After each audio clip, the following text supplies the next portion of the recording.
Fiquei muito feliz com o convite aqui da Comunidade Espírita Esperança, muito obrigado.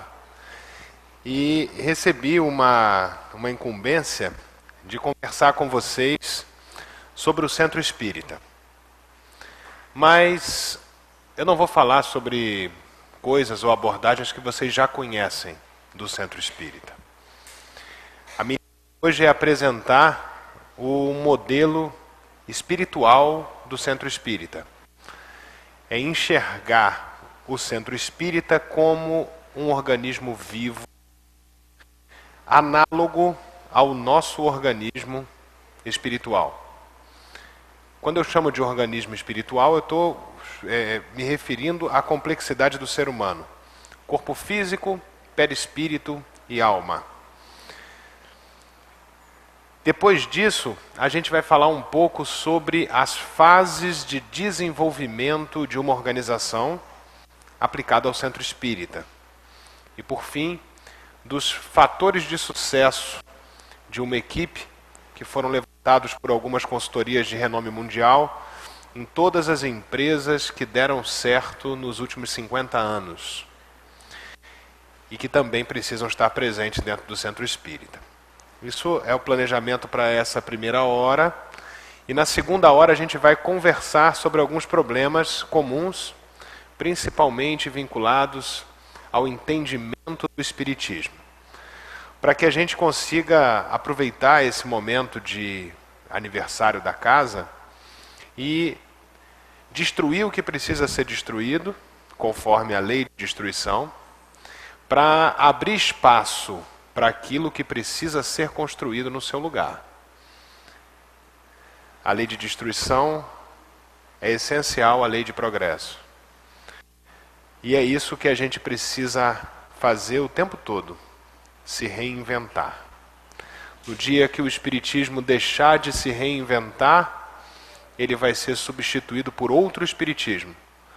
Uma doutrina para frente, uma doutrina progressista, uma doutrina empolgante, porque nós deixaremos de ser aquilo que nós nascemos para ser. A intenção hoje é que vocês saiam daqui sem vontade de... Fiquem um pouco embrulhados, para que fiquem incomodados mesmo, porque me disseram que aqui estariam os trabalhadores espírita. O trabalhador da casa espírita tem que sair sempre incomodado. No dia que vocês vierem ao Centro Espírita e disserem: saí, tá tudo bem lá, não tem nada diferente, nada pegando, tá tudo certo. Ou vocês foram ao lugar errado, erraram de endereço, né? Ou então devem acender uma lâmpada amarela forte, porque o papel de vocês não está sendo cumprido. Vamos seguir? Aí tem a figura de um peixe sendo formado por vários peixes. E tem uma frase de Allan Kardec, do Livro dos Médiuns, no capítulo 29 da segunda parte, que ele diz uma coisa revolucionária na doutrina espírita, né? E que hoje, dentro das empresas, só agora está sendo entendido o que Kardec quis dizer com isso. Essa frase é tão revolucionária que ela está sendo estudada, esse termo, ser coletivo, ela está sendo estudada hoje por pessoas que trabalham com liderança, por pessoas que trabalham com gestão. Kardec disse o seguinte: uma reunião é um ser coletivo. Diferente de dizer que é uma equipe, eu acho que o microfone está brilhando. Deve ser pilha.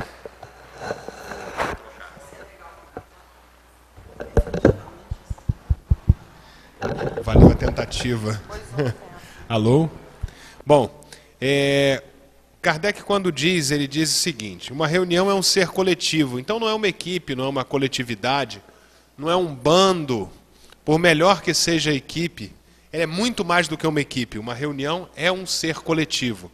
Então, como ser coletivo, ela tem a sua característica de individualidade, vamos dizer assim, por extensão de sentido, ou então uma individualidade coletiva, ou seja, como se a gente queira chamar, mas existe uma identidade naquela reunião, cujas qualidades e propriedades são as resultantes de todas as dos seus membros e formam como um feixe. Ora, esse feixe tanto mais força terá, quanto mais homogêneo for. Então, algumas palavras aí, elas se destacam, né? Ser coletivo é um conceito fundamental, feixe é importante e homogêneo. Homogêneo não é aquele que pensa igual. Homogêneo não é o que pensa igual. Normalmente o que pensa igual, ele é destrutivo. Homogêneo é aquele que caminha para a mesma direção. Certo? E a gente vai ver que os fatores de sucesso levantados por essas consultorias é justamente isso. Vamos seguir. Eu vou apresentar, na verdade essa apresentação tem 3 slides, e a gente vai usar 1 hora para isso, tá? Eu vou apresentar então esse modelo orgânico, começando pelo modelo orgânico do ser humano e passando ao modelo orgânico da organização ou do centro espírita. Então a gente começa do lado esquerdo, algo que nos aproxima do reino mineral. Se bem que esse termo reino mineral, embora esteja na literatura espírita, não é mais aceito pela ciência. A ciência hoje, ela entende 5 reinos que não são os reinos que estão apresentados lá, porque era da ciência da época. Mas ok, vamos chamar de reino mineral. Nós, seres humanos, nós somos um compêndio que participa ao mesmo tempo de diversos reinos. Como corpo físico, como aglomeração de matéria, a gente tem a mesma aglomeração do reino mineral, do reino inanimado. Não existe também a expressão seres inorgânicos. Hoje em dia, ser é sempre orgânico. Mas, lá no Livro dos Espíritos, vocês vão ver a expressão seres inorgânicos. Significa a madeira, o metal, a pedra. Isso é o reino mineral. Então, como corpo físico, nós fazemos, ou não fazemos parte, mas nós temos interface com o reino mineral. Quando o nosso corpo morre, ele se decompõe e ele retorna ao reino mineral. Certo? Acima, então nesse reino, nesse corpo físico, a gente tem algumas características. Imobilidade, rigidez e inércia. Então, como corpo físico, a gente tem a característica da rigidez do corpo físico. Inércia do corpo físico. E, do ponto de vista espiritual, imobilidade.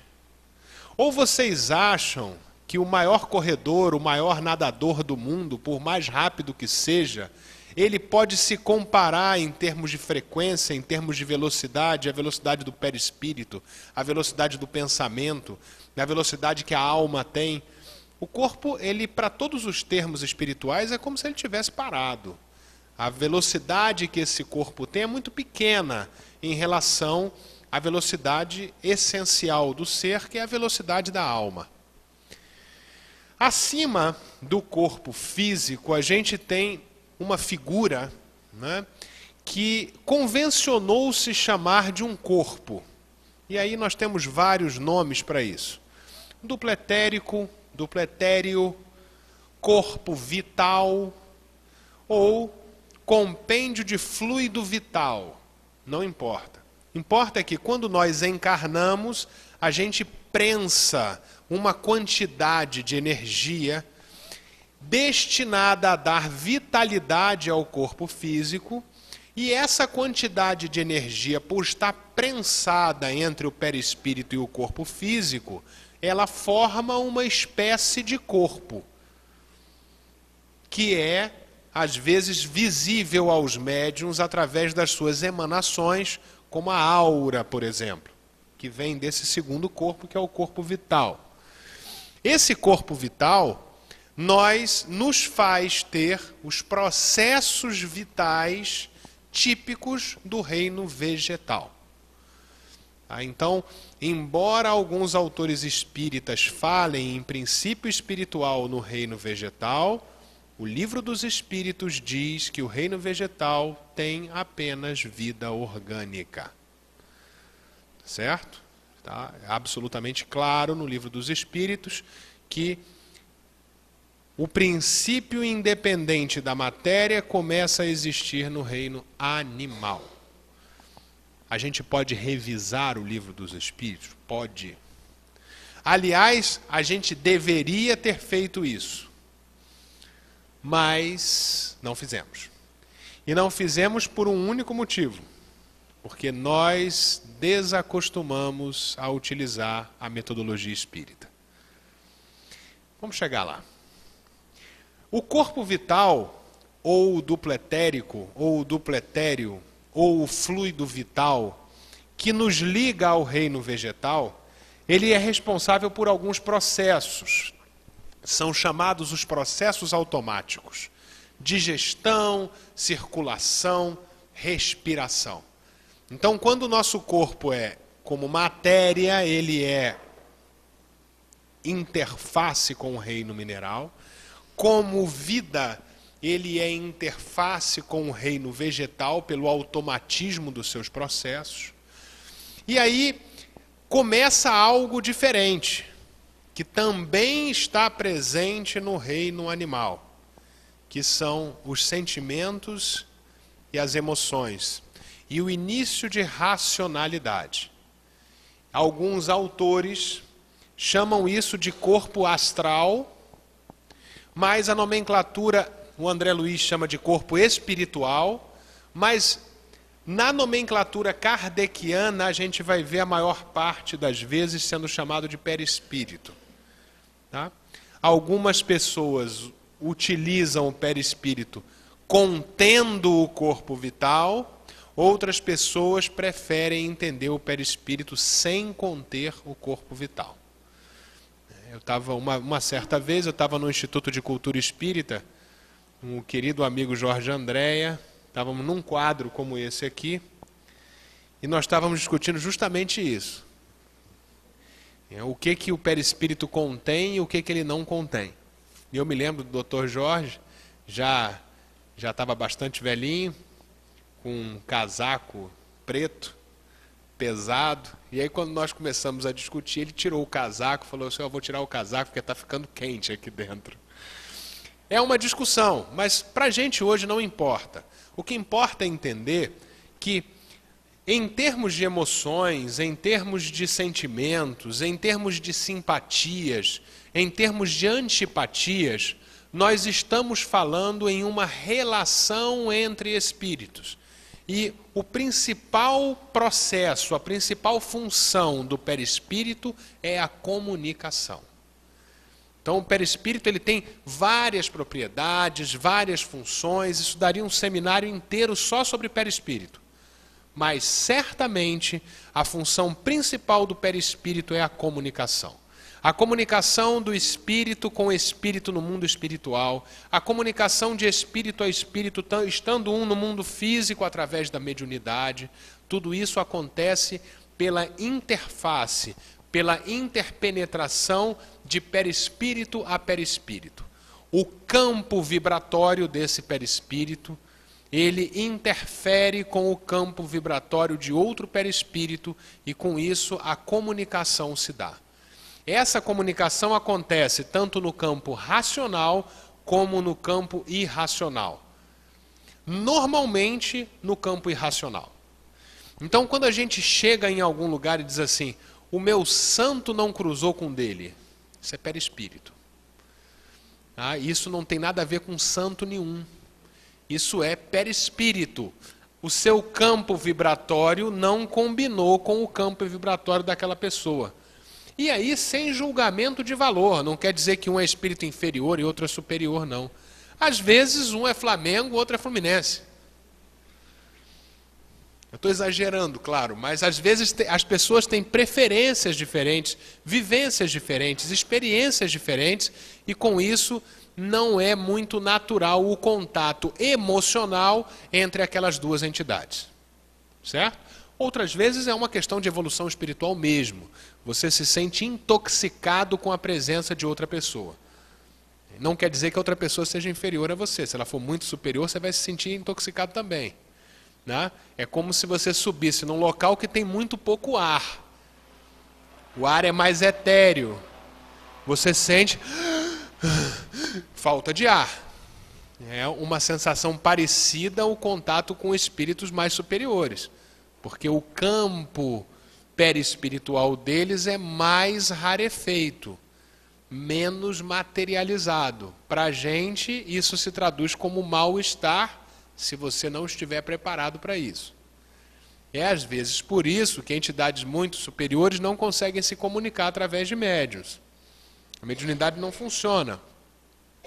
E aí você vai ver uma Joana de Ângeles, por exemplo, sendo médium de um Francisco de Assis. Porque possivelmente, se o Francisco de Assis viesse diretamente ditar a mensagem a Divaldo, poderia acontecer? Poderia. À custa de algum sofrimento do médium e de bastante sofrimento para ele. Porque ele ia ter que densificar o seu campo perispiritual bastante e o médium ia ter que conviver com aquele campo rarefeito como se estivesse sem ar. Isso acontece, certo? Por muito menos já vi médiums se sentirem, não vou dizer mal, porque a vibração é muito boa, mas ele se sente desconfortável durante a comunicação. Isso tem a ver com o perispírito, com emoções, com sentimentos, com simpatias e com antipatias. E lá em cima nós temos a alma, né? Esse termo alma é o termo mais importante do Espiritismo. Não existe outro termo mais importante do que esse. Tanto é o mais importante que Kardec dedica a introdução 2 do Livro dos Espíritos quase que exclusivamente a explicar o sentido de alma. E não consegue. Tá? Não consegue porque ele usa durante a sua obra a alma com 3 sentidos diferentes, numa coisa que ele vai chamar na introdução 1 de anfibologia, que é um veículo anfíbio, aquele que vai no mar, que vai na água, que vai na terra. Né? Então uma palavra que tem mais de um sentido é a anfibologia. Ou a frase que tem mais de um sentido. Né? A anfibologia, por exemplo, se eu disser para vocês assim, o cabo foi soldado. É o cabo elétrico que foi soldado? É o cabo da panela que foi soldado? Ou é o militar cabo que um dia foi soldado? É uma anfibologia. Tá? A palavra alma também é utilizada com anfibologia. Ora, a alma significa a essência imaterial do ser, concebida apenas pelo pensamento. Ora, ela significa essa essência com o seu perispírito, já que uma coisa é inseparável da outra. Ora, ela significa essa essência com o seu perispírito encarnada. Kardec prefere a primeira, mas ele usa as 3. Então, na Revista Espírita, vocês vão ver a definição de Kardec assim. A alma é o ser simples, o espírito é o ser duplo, o homem é o ser triplo. Então, a alma é a essência imaterial, o espírito é essa essência com o seu perispírito, e o homem é a alma mais perispírito mais corpo físico. Se vocês preferem usar a alma com uma ou outra acepção, não tem problema. Mas aqui nós estamos usando alma no sentido da Revista Espírita. A essência imaterial e imortal presente em todo ser. Essa alma é o que diferencia o homem dos demais reinos. O animal tem uma essência que sobrevive ao corpo, mas é uma essência ainda não totalmente individualizada. E no Livro dos Espíritos não está claro, aliás, está dúbio, de propósito, se essa essência humana um dia foi animal. O próprio Kardec diz isso, olha, alguns espíritos dizem que sim, outros dizem que não. E isso se explica muito facilmente. Porque para o espírito chegar e dizer assim, é assim, tem duas alternativas. Ou ele conversou direto com Deus e Deus disse, é assim que eu fiz. Mas aí ele tem que ser um espírito puro, mas para ele ser um espírito puro, a comunicação dele com a gente é muito, muito difícil.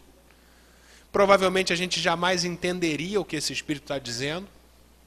Ou então ele se lembra, e ele não se lembra, porque para ele se lembrar da criação, ele precisa entender a criação. Então o único espírito que se lembra do momento da criação é o espírito puro. Por mais superior que seja o espírito, você vai voltando nas experiências dele, ele não tem como se lembrar do momento da criação, muito menos do antes desse momento da criação. A tendência dos autores espíritas é considerar o modelo único, aquele em que essa essência vai se maturando no reino animal e em algum momento se individualiza. Tendência dos autores espíritas, tanto desencarnados quanto encarnados. Não é o que está na codificação espírita. A codificação espírita deixa aberta as duas possibilidades. Tá? Vocês se surpreenderiam com o que está na codificação espírita. É impressionante. É impressionante. Teve uma vez que eu fui ao Combrade, me encomendaram uma palestra chamada o seguinte: o que compromete a credibilidade da mensagem espírita? Eu tinha um auditório gigantesco lá em João Pessoa, muito, muito grande, e eu listei tudo que eu tinha percebido já, né? E aí comecei a comparar. Emmanuel com Kardec, Viana de Carvalho com Kardec, André Luiz com Kardec. E as pessoas começaram a levantar e ir embora. Nesse momento, os jovens começaram a entrar. Mas muito jovem, um mandando mensagem para o outro no celular, não sei o que lá. O auditório ficou com gente sentada no chão e em pé. Os jovens cortaram o coffee break do evento. Queriam que ficasse lá. Sinal vermelho, o jovem está se interessando por Kardec. A gente precisa se reinventar. Vamos lá. Nesse ponto aqui, a gente tem algumas características importantes. É a biografia. A biografia aí, por falta de termo melhor, eu usei biografia. A biografia é toda a sua história espiritual. Né? Não é a sua memória, é mais do que a sua memória. É aquilo que você está na memória, é aquilo que não está. É aquilo que você acha de você e também o que o outro acha de você. É a sua trajetória biográfica espiritual. Ela está lá na sua alma, está marcada na sua alma. A inteligência, a ética, a moral e os princípios estão contidos na alma. A alma é a dona desses arquivos, a dona desses tesouros. Então, no modelo espírita, nós temos o homem como um compêndio aqui de 4 níveis. Eu estou tirando uma licença para colocar o corpo vital como se fosse um nível. Tá? E vocês vão entender o porquê. Eu preciso desse nível para compreender a organização. O homem como corpo físico, ele comunga do reino mineral. O homem como vitalidade, como corpo vital, como processos vitais que acontecem, ele comunga do reino vegetal. O homem, enquanto sentimento, enquanto ser que se comunica, enquanto ser que influencia, enquanto ser que é influenciado, enquanto ser que comunga com outras pessoas, ele é um ser social, ele é o perispírito, ou o corpo astral, ou o corpo espiritual, como se queira chamar. E ele comunga com o reino animal. E o homem como individualidade, como um ser, esse ser individual, esse ser, essa alma, ele tem uma biografia, tem uma essência, tem uma ética, tem a sua inteligência, ele é alma. Eu estou percebendo que tem algumas pessoas tirando foto. Pode tirar, não tem problema. Mas, se vocês quiserem, eu mando a apresentação para vocês depois. E vocês ficam com a original. Tá? Eu fiz isso para vocês. Não existia antes. Fiz agora. Então, como é para vocês, eu vou dar para vocês.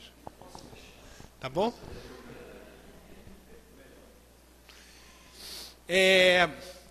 Olhando o ser, eu consigo olhar para cá e ver o centro espírita. Vamos lá. Como base de qualquer organização, de qualquer empresa, a gente tem o nível dos recursos. O que são os recursos? Os recursos são o local físico, a infraestrutura, né? Toda essa infraestrutura que a gente tem aqui, iluminação, sistema de som, projetor, tudo isso é a parte física ou o corpo físico do centro espírita. Material, capital e gente. Atenção que eu chamei aqui de propósito de gente. Gente é quantidade de gente mesmo. A gente precisa de gente para carregar não sei o quê. Precisa de gente para fazer isso. Ele não quer saber se a pessoa é A, B ou C. É gente? Então eu quero. Certo? Então aqui eu estou pensando em termos de recursos. O nível mais básico de uma organização é o nível dos recursos. E aqui é a parte tangível, é a parte palpável dessas organizações. Tá? Até aí todo mundo concorda, né? No nível acima, a gente tem o nível dos processos. O que são os processos? Os processos é a disciplina, são os padrões, é tudo aquilo que dá ritmo ao centro, é tudo aquilo que gera fluxo, são os procedimentos que a gente tem dentro da casa espírita. E aqui a gente precisa ter atenção, porque a gente acaba repetindo algumas frases, alguns pensamentos que servem para uma circunstância, mas não serve para todas. Uma delas que a gente repete é a frase que Emmanuel disse para Chico Xavier uma vez, que ele diz assim: disciplina, disciplina, disciplina. Isto é falso. Se a gente fizer um centro espírita com disciplina, disciplina, disciplina, a gente vai ter um centro focado em processos. Ele vai fechar às 6 horas da tarde, vai deixar de atender um suicida às 6h01. Ele não cumpriu o seu papel. Mas ele também não pode ficar aberto até às 7 da noite, todo mundo entra a hora que quer e faz. Compreendem que tem um meio termo? Existe um meio termo. Disciplina é importante, mas não disciplina, disciplina, disciplina. A lei foi feita para ajudar o centro espírita e não para escravizá-lo. Toda vez que nós criamos as leis e nos escravizamos por elas na história, a gente levou as organizações ao fracasso. Quantos de nós aqui estruturaram leis dentro da Igreja Católica? Quantos de nós estruturaram leis dentro do judaísmo? Dentro de outras filosofias? E aí nós temos um Jesus que chega para os fariseus que cumpriam rigorosamente a lei e diz assim: hipócritas, por que me tentais? Você tem um Francisco de Assis que chega para o Papa, que cumpria rigorosamente as leis da igreja, e diz: eu tive um sonho em que eu sustentava a igreja sobre os meus ombros. Na verdade, o Papa teve esse sonho quando viu Francisco, né? E estava fora das leis. Então, um nível de processos é essencial para o funcionamento bom de qualquer empresa. Mas se escravizar a esse nível é ser fadado ao fracasso. Os processos equivalem ao nosso corpo vital. É o funcionamento automático, é a respiração, é a digestão, é a circulação do centro espírita, está no nível de processos. E aí o processo ele é dinâmico, um processo é calculável, o processo é controlável. Eu consigo controlar o horário, consigo controlar o número de pessoas, eu consigo controlar o volume, eu consigo prever as coisas que vão acontecer nos processos. É um nível importante. Isso vale para todas as empresas, tá? Acima de processos, a gente tem um nível correspondente ao do perispírito. Eu posso dizer que é o perispírito do centro espírita. Tá? E eu só estou falando isso para vocês, vocês são trabalhadores. Eu jamais falaria isso numa palestra pública. Porque senão as pessoas iam dizer que eu estava falando que o centro espírita tem perispírito. Não é isso que eu estou dizendo. Isso é uma comparação, isso é uma metáfora, uma comparação para que a gente possa entender aquilo que é importante no centro espírita. Tá bem? É o nível das relações. Esse nível é complicadíssimo. Complicadíssimo. E graças a Deus que é complicadíssimo. Porque quando você tem uma relação que não é complicada, não precisa ser conflituosa, não precisa ser desgastante. Estou falando complicada que dá trabalho. Quando você tem uma relação que não dá trabalho, o seu crescimento também é pequeno. Então, que bom que o centro espírita tem o que fazer no nível das relações. Esse perispírito do centro espírita é aquele responsável pela comunicação. O nível das relações, então, é onde você vai ver o clima. Se for uma empresa, a gente chama de clima organizacional. Mas é o clima mesmo. Você chegou numa casa, a casa tem um astral ruim, ou tem um astral bom. Está falando do nível das relações. Aí você chega numa casa, ninguém fala com você. Você veio pela primeira vez, não tem ninguém, não fala com você, você senta, você assiste a palestra, toma o passe, vai embora. E o nível das relações, ele é inexistente. Pelo menos para a pessoa que está vindo pela primeira vez, né? É inexistente. Mas o processo funciona beleza. O passe começou no horário, a cadeira da pessoa estava lá, está tudo certo. Mas as relações, zero. Pessoas, aqui não é mais gente, eu não preciso de gente, aqui me importa saber se é ela, ou ele. Faz diferença para mim, porque a minha relação com essas pessoas é diferente. Aqui eu tenho a liderança, as relações de liderança, né? No centro espírita a gente diz assim, no mundo espiritual, o modelo de governança não é a democracia. Só vocês verem o livro Nosso Lar, por exemplo. Vocês vão ver que não é democracia. Não existe democracia no Nosso Lar. Lá tem um dirigente, o dirigente dá as orientações, os outros cumprem as orientações e cumprem lá o que tem que fazer. O modelo de governança no mundo espiritual é a aristocracia. É o governo dos mais capazes. E os mais capazes, nesse caso aí, não é o mais capaz mesmo, é aquele que tem uma elevação espiritual maior e que consegue, por isso, liderar os outros. Só que na Terra, a gente não tem como medir isso, como no plano espiritual.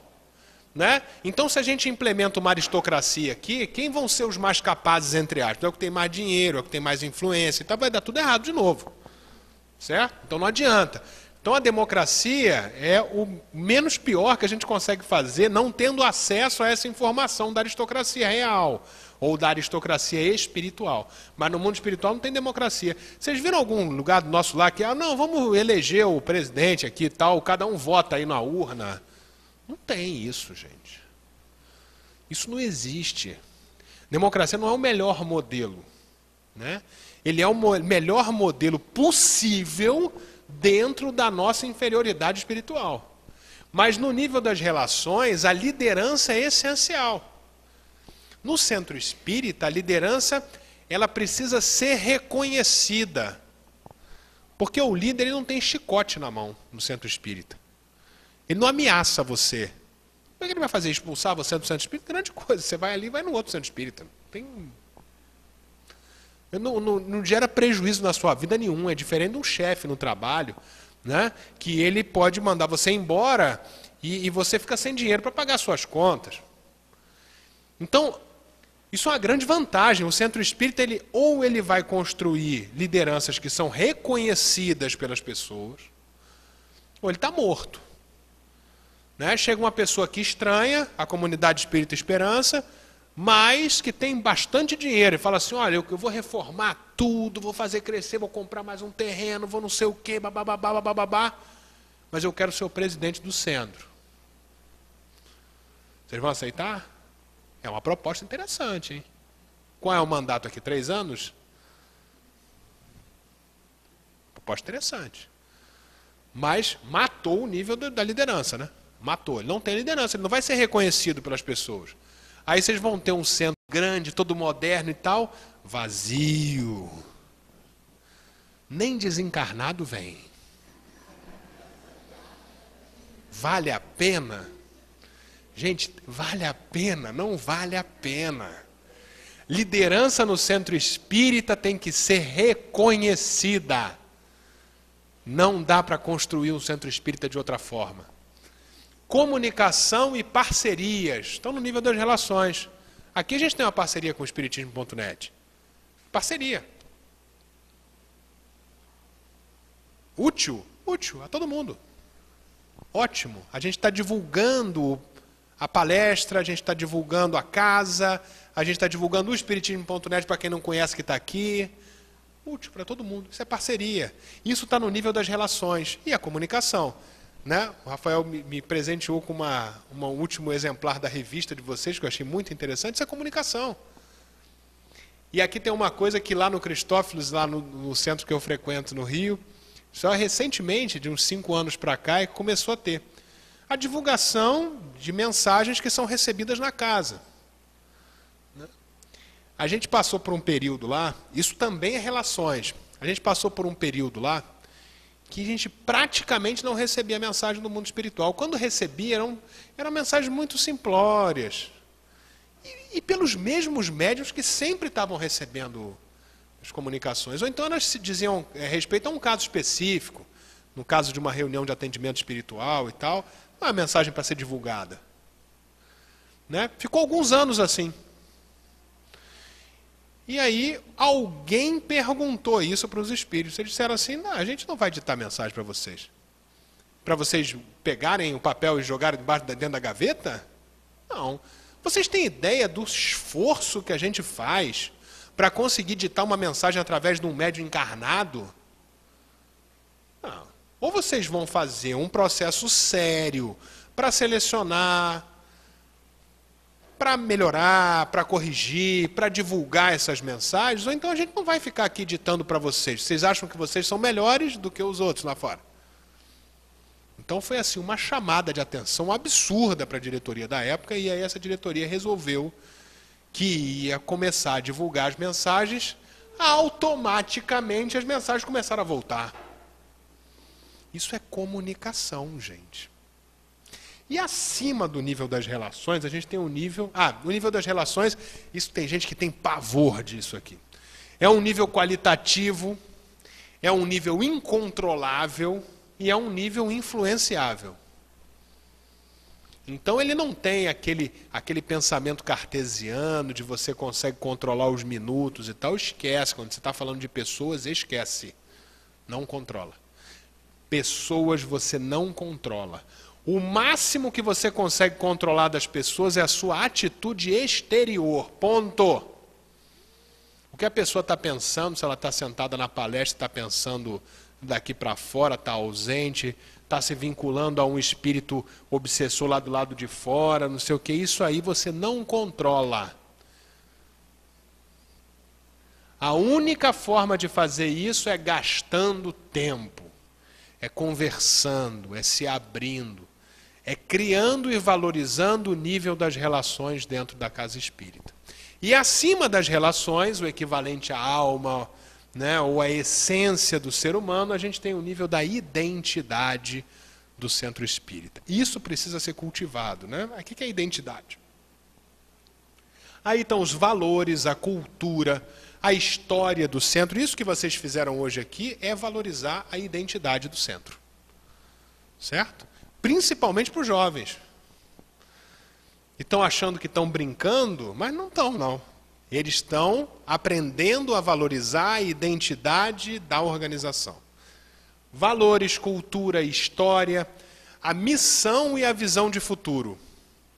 Eu acho que a gente tinha que ter claro a missão de cada casa espírita. Claro. E uma vez claro, ser colado em todos os lugares do centro. Nossa missão pode ser uma linha divulgar a doutrina espírita a todos os povos e tal, não sei o que, não sei o que lá. É grandiosa a mensagem, não importa. Mas é a missão. É a visão. Como é que eu quero estar daqui a 5 anos? Como é que eu quero estar daqui a 10 anos? Como é que eu quero estar daqui a 15 anos? É a minha visão. É a minha visão, eu posso mudar isso no futuro. Mas isso tem um impacto muito grande. Eu sei a missão da casa espírita que eu frequento. Aí eu chego aqui e olho, não tem nada a ver comigo isso. Eu estou na casa espírita errada, gente. Uma vez eu assisti uma palestra do Luiz Signati, que ele contou um caso, eu vou contar para vocês rapidamente. Ele disse assim, olha, tinha um palestrante espírita em Goiânia, um palestrante espírita muito atuante. Ele ia, ele assim, muito culto, muito atuante, ia em várias casas, ia na federativa, colaborava, se doava e tal. E um dia esse cidadão se tornou evangélico. Aí ninguém entendeu nada. Como é que o cara se tornou evangélico? Meu Deus do céu, mas quer dizer, ninguém entendeu coisa alguma. Aí disse que o Signati comentou que foram perguntar para ele. Signati, o que aconteceu? Fulano se tornou evangélico. Ele falou assim, ele evoluiu. Evoluiu? Aí ele falou assim, você não é espírita? Sou. O livro dos espíritos não diz que não há retrocesso? Diz. Então, se ele mudou e ele está se sentindo melhor, ele evoluiu. Isso está na doutrina espírita. O espírito não caminha para trás. Por que ele evoluiu? Porque a igreja evangélica ela é melhor do que o centro espírita? Não. Porque ele se encontrou como mecanismo de trabalho melhor ali do que aqui, sem julgamento de valor. Isso acontece o tempo todo, gente. E se a gente, como centro espírita, não entende isso, a gente está fugindo da nossa identidade. Porque os nossos valores têm que ser atender as pessoas que nos procuram. E não criar prosélitos. E não nos acharmos melhores do que qualquer pessoa que seja. Qualquer pessoa ou qualquer filosofia. Então, no nível de identidade, a gente tem realmente um toque espiritual. E aí a minha pergunta agora, em que nível você se relaciona com esse centro espírita vivo? Essa entidade viva que tem os 4 níveis de organização que você também tem. O corpo físico como recurso, o corpo vital como processos, o corpo perispiritual como relações e a alma, né, ou a essência espiritual como identidade. Como é que você se relaciona com o centro espírita? Se essa relação acontece no nível físico, você está buscando segurança. Isso no caso do centro é um pouco diferente. Mas no caso de uma empresa é mais fácil você entender. Eu vou lá porque eu tenho que ganhar dinheiro. Eu estou nessa empresa para ganhar dinheiro. Eu vendo 8 horas de trabalho por dia e ganho X reais no final do mês. A minha relação com a empresa é simplesmente de venda de hora de trabalho por dinheiro. Acabou. Né? Você vê muito na empresa, o cara fala assim, a minha parte eu quero em dinheiro. O nível de relação com ele é o nível da segurança, é o nível do corpo físico. Isso aqui pode acontecer no centro espírita? Pode. Eu venho nesse centro espírita porque ele é perto da minha casa. Ponto. Bom, eu não vou dizer para a pessoa não vir, mas o nível de comprometimento desse espírito com esse ser coletivo acontece no nível dos recursos. É simplesmente porque esse centro espírita está localizado perto da casa dele. Ponto. Pode acontecer? Pode. Um líder do centro espírita pode ter esse nível de ligação? Não. Ele tem que ter um nível de ligação maior do que esse aqui. Não pode, porque ele não tem comprometimento, por exemplo, com a identidade do centro espírita. Ele pode chegar aqui e fazer o que ele quiser, o valor dele é só proximidade física. Se a ligação entre nós e o centro acontece no nível vital, ou no nível de processos, eu digo que a pessoa tem dedicação. Então é o cidadão que chega aqui no horário, que vai embora no horário, que participa dos processos. Precisa de alguém para cortar a verdura para o almoço, pode contar com ele. É dedicação. Precisa de alguém para chegar mais cedo, ligar o sistema tal, pode contar com ele, dedicação. Mas a identificação dele com esse ser coletivo está no nível dos processos. Ele participa dos processos. Ele é um bom executor de processos. Essas pessoas existem? Existem. São importantes? São importantes. Aqui a gente não está fazendo julgamento de valor de ninguém. Mas são níveis de comprometimento diferentes. Já se eu tenho um comprometimento no nível das relações, eu tenho motivação. E aí, esse cidadão que está vindo ao centro, ele não vem aqui para cumprir o horário ou para cumprir uma tarefa. Ele vem porque ele quer. Eu, quando estudei no ensino médio, eu estudava num colégio que dava de frente para o mar. A minha sala de aula, a janela, eu vi o mar. E eu tinha aula todo sábado até 12:30, desde 7:30 da manhã a 12:30, todo sábado. Minhas férias eram maiores, né? Mas eu tinha aula todo sábado. E aí, logo num dos primeiros sábados do ano, um professor de física chamou todos os alunos para a janela. Todo mundo aqui na janela, tal. Aí todo mundo olhando aquele mar. Aí ele falou assim, dia bonito, hein? Dia bonito. Todo mundo na praia, o pessoal dormindo, sábado, né? Todo mundo dormindo, praia bonita, hein? Vai dar praia hoje e tal. Era uma hora boa para estar lá, hein? Na praia o pessoal começou a ficar chateado com ele. Todo mundo ali morrendo de sono, para estudar física, sábado de manhã, e ele tocando fogo na fogueira, né? Aí ele falou assim, vocês sabem por que vocês estão aqui? A gente ficou olhando para ele e falou assim, porque vocês querem alguma coisa. Por isso que vocês estão aqui. Não se esqueçam disso. Agora vocês podem sentar e assistir a aula. Foi tão marcante que eu não esqueci até hoje. Em 20 anos isso. O centro espírita é a mesma coisa. A gente está aqui num domingo de manhã, em que tem um monte de gente que está com a família, que está se divertindo, que está dormindo, que tem um monte de coisa fazendo.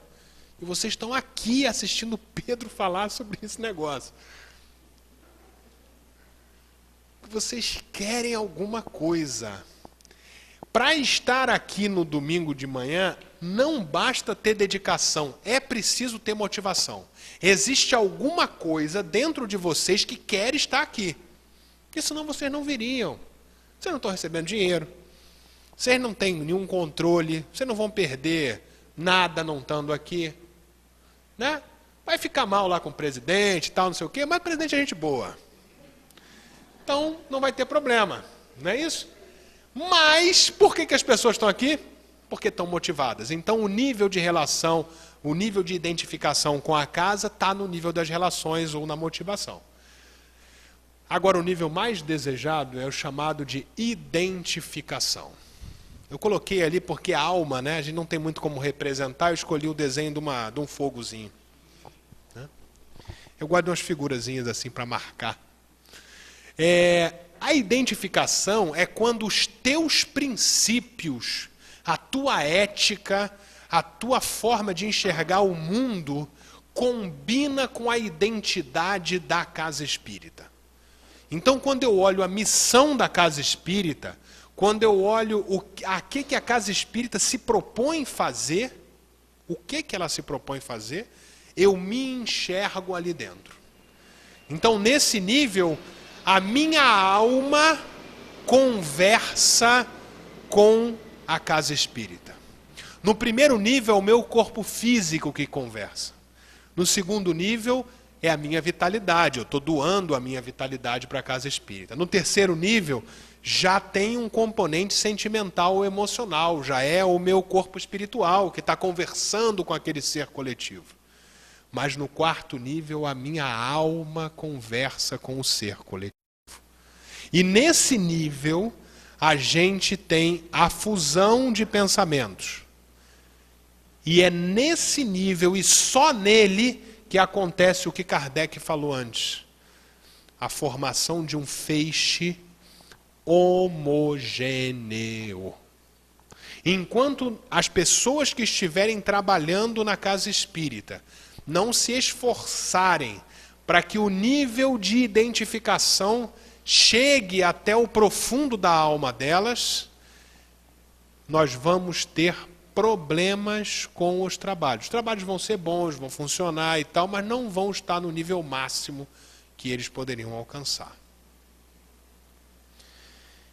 Eu vou passar para fases, isso tudo foi um slide, tá?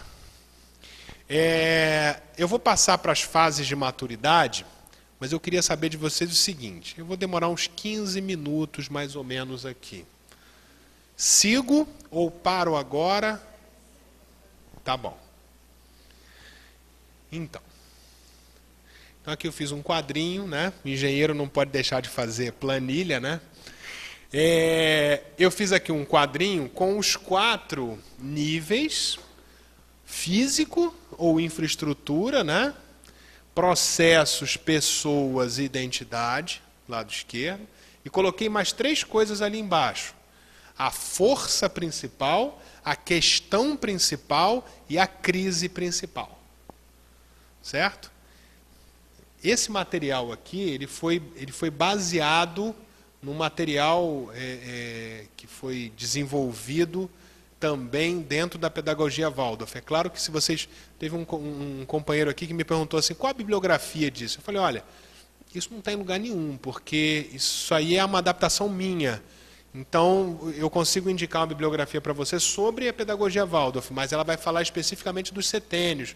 Não vai falar da vida espiritual, não vai interrelacionar isso com as estações do ano e tal. Aqui é a mesma coisa, ela tem uma abordagem que vocês vão ver lá, né, nos livros lá de liderança e tal, mas ele está adaptado à realidade do centro espírita. Então, eu tenho 4 fases de maturidade de uma organização ou de um centro espírita, né? Para cada uma dessas fases tem um nome: fase pioneira, fase diferenciada, fase integrada e fase associativa. E a gente vai ver o que cada uma dessas fases diz. Vamos começar com a segurança, né? Com a parte física. A fase pioneira é quando começa o centro espírita, 34 anos atrás, né? Começou o centro. Qual é a preocupação principal? Onde é que a gente vai ficar, né? Como é que a gente vai pagar isso? Como é que a gente vai se organizar? Vai ter um salão, não vai? Então são muito materiais, mesmo da construção, né? Da inauguração daquela sede, né? Então aí tem os bingos, tem as arrecadações e tal, para quê? Para construir aquela casa no sentido material. Então, nessa fase pioneira, os recursos são escassos e é feito por capacidade, né? Feito por capacidade significa que é obra de igreja, né? Que o pessoal fala. É feito por capacidade. Entrou um dinheiro, bota um tijolo. Tá? Entrou mais um dinheiro, bota mais um tijolo. É isso. Então, a preocupação principal está aqui no nível da infraestrutura. Nessa fase pioneira, os processos são todos artesanais. É tudo assim, bem improvisado. Se as pessoas não estão organizadas ainda, então, vamos fazer hoje não vai dar, vamos abrir lá, fulano, você hoje faz isso, até porque só tem 5, 6 pessoas, né, para fazer as coisas, então não tem muita escolha. O cidadão é contabilidade, ele é dirigente de reunião mediúnica ao mesmo tempo, aí quando não dá, ele deixa o fulano, não deu, você pode dirigir a reunião ali para mim e tal, eu vou fazer aqui. É tudo artesanal. É natural que seja. Isso aqui não tem julgamento de valor aqui não. Aqui são as fases mesmo. As relações são informais, absolutamente informais. É muito comum até que sejam familiares.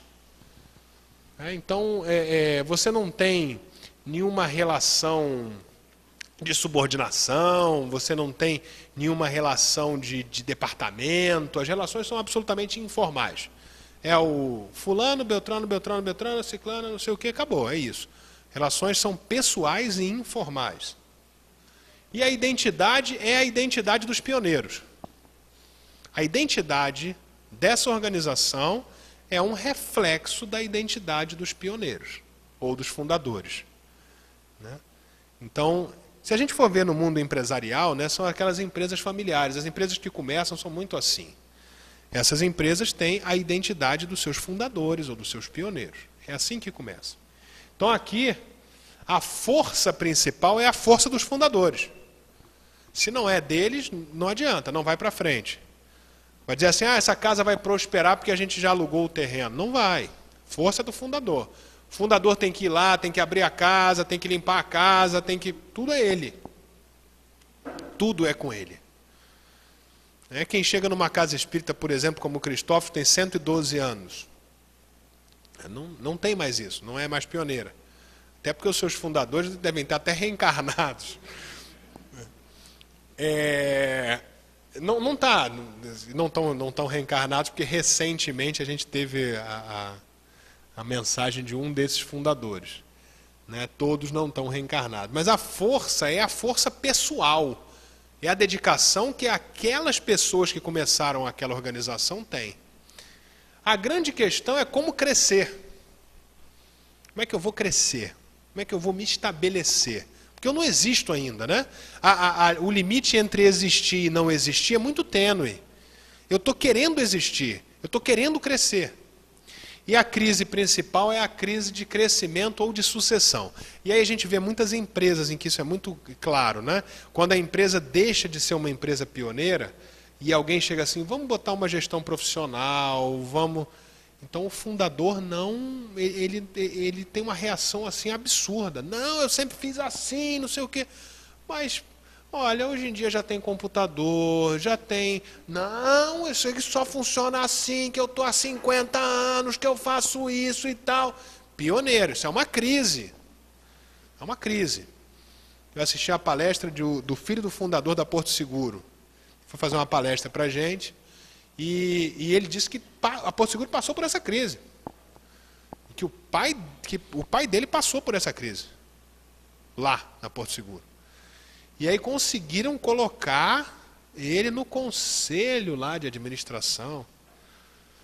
Tá? Que é o conselho dos notáveis lá, que vai ver as grandes decisões e tal. Há muita relutância do pai. E funcionou. Eu não estou dizendo aqui porque é a empresa A, B ou C, não. Por acaso ele contou essa história para a gente. O centro espírita também tem isso. É aquele centro que tem dono. Não é o centro que tem dono, é o centro do fulano. Ele está no pioneiro. A força daquela casa, pode ser até uma casa muito boa, tá? Eu não estou fazendo julgamento de valor, não. Pode ser uma casa muito boa, mas é a casa do fulano. Por quê? Porque tudo é como o fulano pensa, acabou. A força continua sendo do fundador, e quando ele desencarnar? Aí tem duas alternativas. A mais provável é que a casa acabe. Ou pelo menos passe um grande tempo desorganizado até alguém assumir a liderança. Ou pode ser que ele tenha formado um grupo lá que seja capaz de assumir essa casa. Depende do caso. Na outra fase, né, na diferença... e aqui o foco principal está no nível físico, né, infraestrutura. A crise, a questão e a força estão vinculadas aqui à parte física. Na diferenciada, a gente tem um efeito mola, né, aquele controlado pelo sistema. Isso a gente vê muita empresa assim hoje em dia. Porque o sistema não permite. Bom, eu preciso comprar um copo com água, vai botar água. Não, mas o procedimento diz que eu só posso comprar 3 copos por mês e eu já comprei 3. Não, mas nesse mês aconteceu uma coisa extraordinária. Os copos quebraram. Não, mas só mês que vem. Mas e como é que a gente bebe água? Não, você tem que trazer de casa. Não dá. 3 copos, acabou. Não tem o que fazer.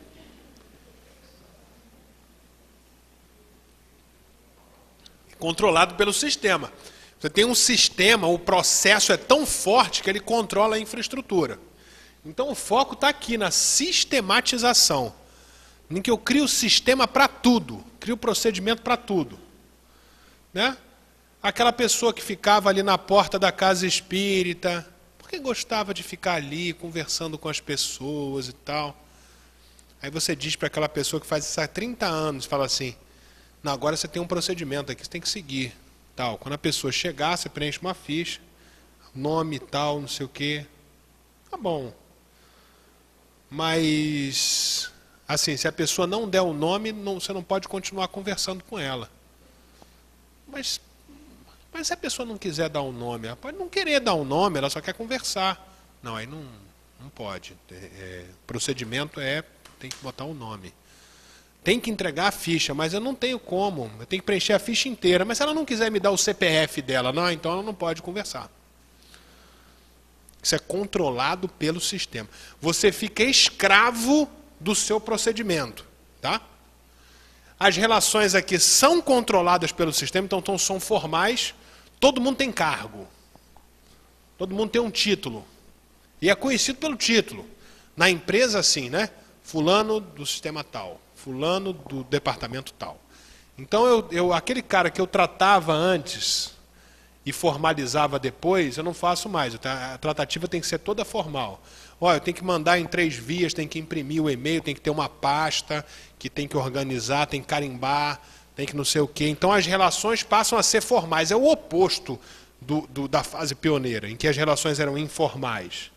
Né? E aqui a identidade é completamente difusa e fragmentada.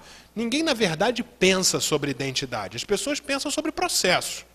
A pessoa quer saber o que está acontecendo no processo. Se o processo está rodando bem, se o processo está rodando mal. É igual a pessoa que tem um carro e ela quer saber se o carro está funcionando bem. Ela quer saber se o motor está funcionando bem, se as rodas estão boas e tal. Aí alguém pergunta para ela assim, mas você está indo aonde com esse carro? A pessoa não quer saber, ela nunca pensou sobre aquilo. Ela não quer saber para onde o carro está indo, ela quer saber se o carro está funcionando bem. Certo? O centro espírita não pode ser assim. Ele tem que, todo instante, ele tem que saber para onde ele está indo. Você está construindo o centro espírita? Estou construindo. Você está colocando esse tijolo aí para quê? Ah, porque eu quero colocar um tijolo. Não. Eu estou construindo uma casa que vai abrigar as pessoas, cuja missão é divulgar a doutrina espírita. Ele está realizando no físico, mas a mente dele está na missão, está na identidade. Aqui não, na diferenciada mente está no sistema. Então, a força vem do sistema.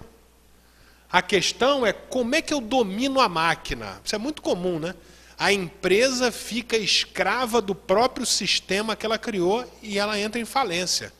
Porque ela se perde. A identidade dela é difusa e ela não sabe mais o que está fazendo. E a crise, então, são os custos e a lentidão. Custos é muito grave, né? Porque como os sistemas ficam muito complexos, muito burocráticos, o custo da tua empresa sobe. E aí ela entra em falência. Porque ela é escrava do sistema. Tá? E se torna lenta, ou então burocrática. E o centro espírita também, às vezes, se torna burocrático. O centro espírita não pode ser burocrático. Ele tem que ter procedimentos, tem que ter disciplina, claro que tem que ter, porque para as coisas poderem funcionar. Mas ele não pode sacrificar a própria identidade para poder fazer o sistema rodar. Na outra fase, na integrada, aqui a força é do nível de processos. Né? Na outra fase, a gente tem a integrada, né? Os recursos são otimizados e o dinheiro é gasto em pessoas.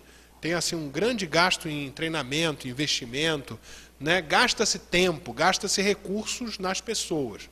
E os recursos são otimizados. Ou seja, ele não vai comprar... é o contrário. Né? Eu não quebrei copo nenhum. Os 3 que eu tenho me servem. Não, mas o procedimento manda eu comprar mais 3.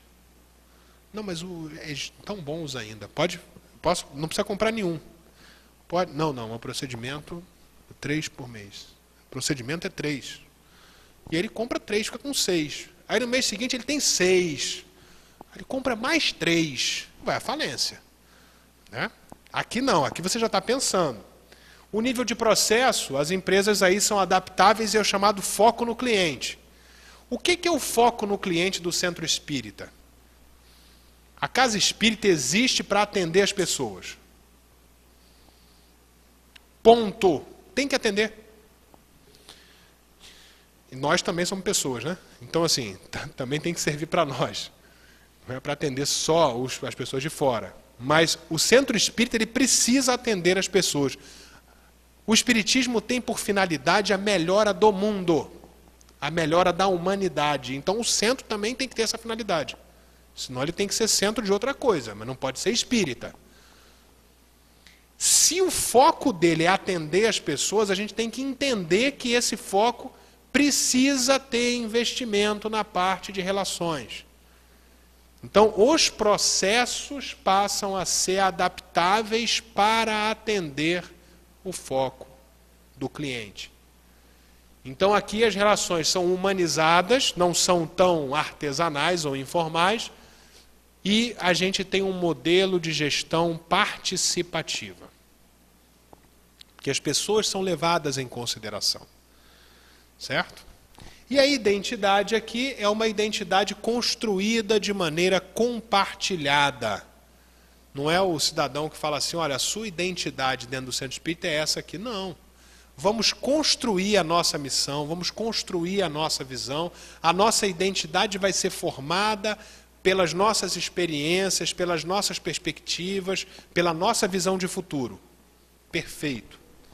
A força daqui vem da missão e vem dos valores. Como essa identidade é construída de forma compartilhada, a força vem dessa identidade. A questão é como é que eu vou oferecer respostas criativas para os meus clientes? Ou no caso do centro espírita, como é que eu vou atender as pessoas nas suas necessidades? Eu estava comentando com o Rafael que tem uma casa espírita no Rio de Janeiro que está recebendo muitos refugiados. E está precisando de palestrante que fale francês. Isso é resposta criativa. Tem um dia na semana que a palestra espírita nesse centro é em francês. Por quê? Porque precisa. Aquelas pessoas precisam de atendimento. E eles estão gravando, obviamente não tem muitos palestrantes, eles estão gravando, estão repetindo, estão pedindo colaboração de outras pessoas. Respostas criativas. E a crise aqui pode ser o exagero nas relações. Isso tem que ser calibrado. A relação não pode ser ilimitada, porque senão você fica escravo das relações. A relação tem que estar subordinada à tua missão. Eu não posso ficar tomando cafezinho com todo mundo porque eu adoro todo mundo do centro e não ir à palestra pública. E não atender as pessoas que estão lá fora. Quer dizer, eu preciso ter uma regulação nas minhas relações. Isso é uma crise. E, por fim, aqui as empresas de nível associativo, os recursos são muito poucas no mundo que tem isso. Os recursos aqui são racionais e sustentáveis. Aí tem a preocupação da sustentabilidade. Os processos, eles estão voltados a fortalecer o encadeamento da cadeia. Então, eu não estou pensando mais na minha empresa, eu estou pensando em toda a cadeia de produção.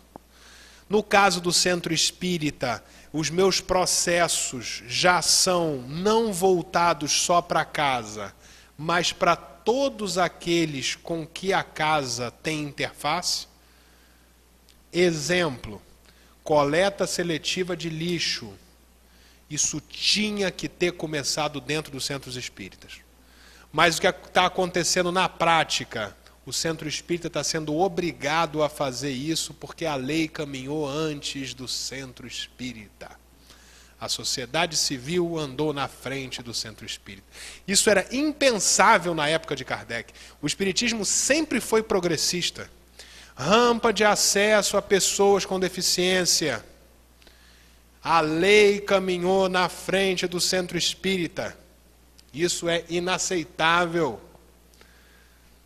Atendimento a pessoas homoafetivas. A lei está caminhando na frente de muito centro espírita. Isto é inaceitável, porque isso é contra o princípio do espiritismo. O espiritismo deveria ter despertado em nós a necessidade de fazermos e nós impulsionarmos a sociedade para que a sociedade fizesse.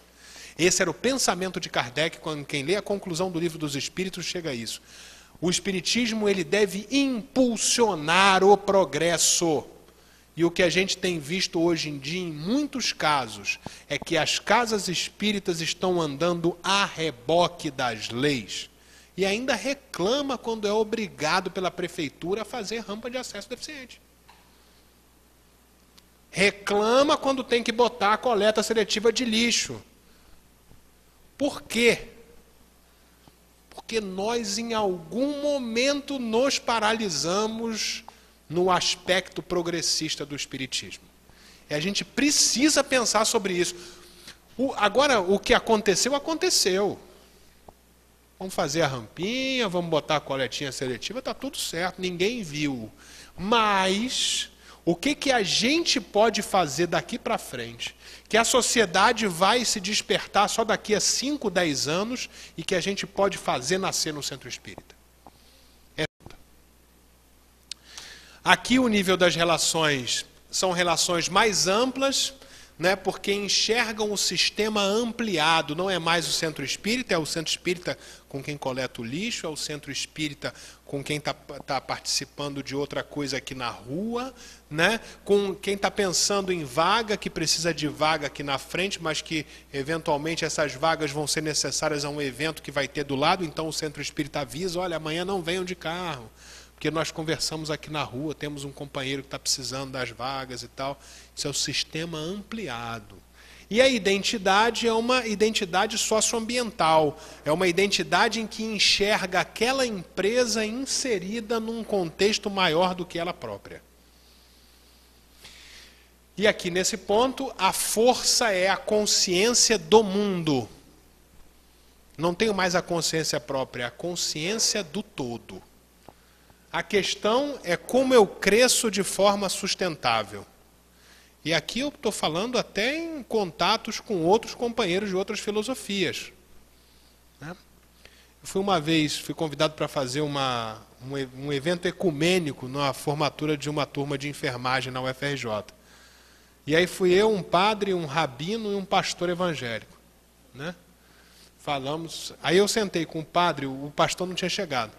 Sentei com o padre e com o rabino, eu falei assim, olha, gente, é o seguinte, a gente tem duas alternativas. Ou a gente vai falar cada um de uma coisa diferente, né? E tudo bem. Ou então a gente combina e fala da mesma coisa. Aí o padre adorou. A gente combinou o mesmo tema do Evangelho para falar os três. O pastor chegou atrasado, não participou de nada, falou outra coisa. Mas falamos os três, um seguido do outro, do mesmo tema do Evangelho. É claro que o impacto para quem está ouvindo é muito grande, não só por causa do tema, mas porque ele está vendo um rabino, um palestrante espírita, um padre, falando a mesma coisa. Ele vai sair dali e vai falar, gente, espera aí, o meu preconceito é só meu. Esse cara fala a mesma coisa. Isso é visão ampliada, que o Centro Espírita precisa ter.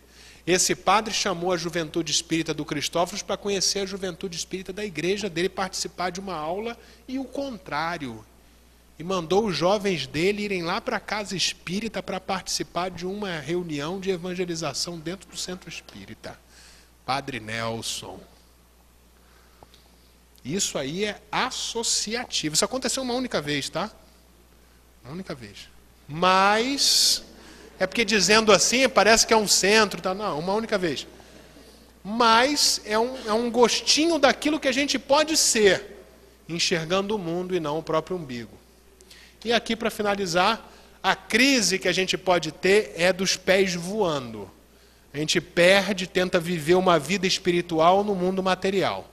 Tem que ter o diretor que cuida das contas, tem que ter o cara que cuida da disciplina, tem que ter as relações equilibradas e o foco na identidade. Né? Se o cidadão que está lá, responsável pela parte administrativa do centro, fala assim, não, agora eu vou pensar só na identidade, na missão e tal, o centro vai falir. Ah, não é isso que eu estou dizendo. Estou dizendo que a gente tem a oportunidade de fazer esse caminho, de tirar o nosso foco cada vez mais da parte material e tentar que a nossa cabeça, como espíritas, fique cada vez mais voltada para o papel do espiritismo no mundo. em que o centro espírita é apenas uma das formas de realizar.